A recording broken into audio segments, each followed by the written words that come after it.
नमस्कार, मैं हूं डॉक्टर जिज्ञासा भारत होम्योपैथी से। आज हम बात करेंगे 5 ऐसी चीज़ों की जो आपके ब्लड में डोपामाइन यानी कि हैप्पी हार्मोन या जो पोटेंशियल न्यूरोट्रांसमीटर होता है उनको बढ़ाने में मदद करेगा।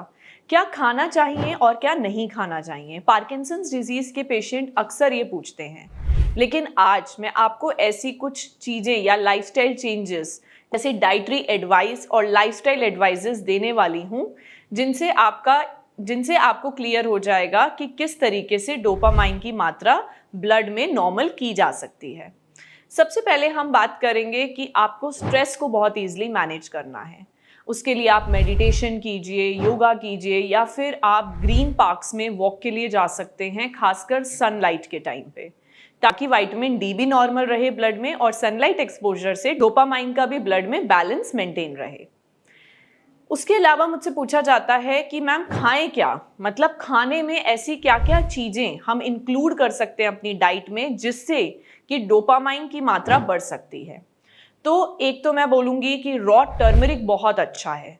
अक्सर मैं अपने पेशेंट्स को बोलती हूँ कि रॉ टर्मरिक, रॉ जिंजर यानी कि कच्ची अदरक, कच्ची हल्दी और तुलसी के पत्ते, इन तीनों का मिश्रण बनाकर, इनका पाउडर बनाकर अगर आप उबले हुए पानी के साथ इनका सेवन करते हैं तो डोपामाइन की मात्रा बढ़ जाती है। ये रिसर्च हो रखी है कि टर्मरिक, इसके अंदर इस तरीके की पोटेंशियल पावर होती है कि ये डोपामाइन को बैलेंस कर सकती है ब्लड में। इसके अलावा रॉ टोमेटोज बोला जाता है कंज्यूम करने के लिए, क्योंकि इसमें एक ऐसा प्रोडक्ट होता है, एक ऐसा कंपाउंड होता है जो कि डोपामाइन के बैलेंस को मेंटेन रखता है। इसके अलावा टायरोसिन रिच फूड, यानी कि टायरोसिन एक अमीनो एसिड है और उससे जो भी दालें होती हैं जैसे कि अरहर दाल, मूंग दाल और आपकी मतलब काफ़ी ऐसी दालें हैं जिनमें टायरोसिन होता है, वो आप उनका सेवन करें। उसके अलावा मैग्नीशियम रिच फूड, जो कि आपके बनानाज में मैग्नीशियम, बनानाज में, डार्क चॉकलेट्स में, पीनट्स में, पीनट बटर, इस तरीके के खाने की चीज़ों में मिल सकता है।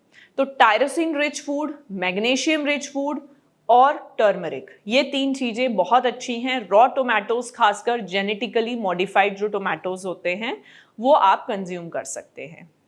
इसके अलावा अगर हम बात करें डोपामाइन को बैलेंस रखने की, तो गट हेल्थ को आप सपोर्ट कीजिए। यदि अगर पेशेंट को कॉन्स्टिपेशन है तो तुरंत कोशिश कीजिए कि रफेज रिच फूड, हाइड्रेशन का ध्यान रखा जाए और उसके साथ साथ बहुत लंबे समय तक कॉन्स्टिपेशन है तो इसे इग्नोर ना करके तुरंत एक लैक्सेटिव ले सकते हैं आप।